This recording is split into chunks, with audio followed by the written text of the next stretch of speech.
Comme la folie, Je vais me la faire, parents elle. qui te disent que tu dois être redevable parce qu'ils te nourrissent et te logent. Waouh, je sais pas si c'est moi qui suis ingrate, si c'est moi qui suis folle. Je sais pas. Moi, faut me dire, faut m'expliquer. Moi, je suis sûre que non, mais peut-être je suis folle. Hein. Je sais pas, moi, je te suis redevable si tu me ramènes tous les week-ends à Astérix. Tu me ramènes au cinéma, tu m'as pris des cours de piano, un cours de sport. Putain, la je sais pauvre pas. fille, quoi. Je sais pas. Tu me ramènes au coiffeur. Vas-y, tu fais des plus dans ta vie. Mais parce que tu me nourris, tu me loges, je te suis redevable. Genre, je te le dois. Je te dois la vie. Alors que tu as fait des enfants, vous avez fait des enfants par pur égoïsme. Donc toi, dans ta vie, tu t'ennuyais. Donc Daron et Daron, là, vous étiez là, vous vous ennuyez. Votre vie, elle était platonique, plus du cul. Vous vous êtes dit, oh là là, je m'ennuie, je vais faire des enfants. Ils vont m'occuper l'esprit, ils vont m'occuper ma vie. Donc voilà, tu as fait des gosses. Et après, des années plus tard, tu leur dis, ouais, je t'ai nourri, je t'ai logé. Je t'ai donné à manger.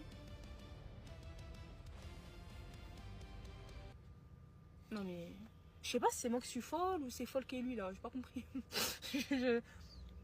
Donc on leur est redevable. Parce qu'ils nous ont donné la vie, parce qu'ils nous ont donné à manger, parce que... Ouais. Et parce qu'ils nous logent. Non, franchement, c'est vraiment la folie. Après, peut-être que je suis ingrate, je sais pas. Faut me dire.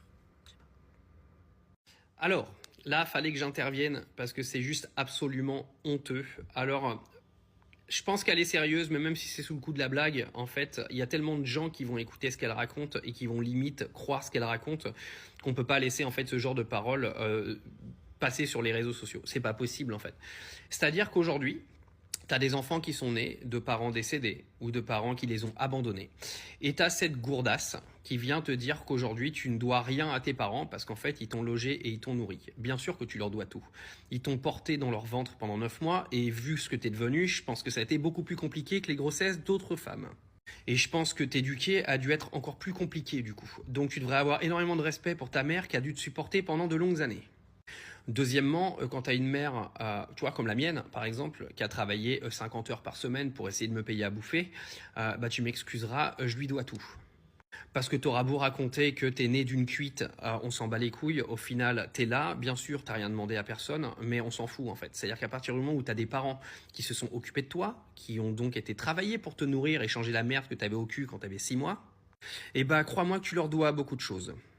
Donc arrête de faire ta petite michto égoïste, grandis un petit peu dans ta tête d'immature, et puis apprends à être redevable des gens qui se sont occupés de toi. Parce que tu verras dans ta vie d'adulte qu'il n'y a pas grand monde qui va prendre soin de toi. Et tes vrais amis et les gens qui vont être autour de toi, tu vas les compter sur ces 5 doigts-là. Donc ma chérie, écoute, grandis un petit peu, essaie de t'acheter quelques valeurs, et puis parle sur les réseaux une fois que tu auras trouvé ta dignité. Hein.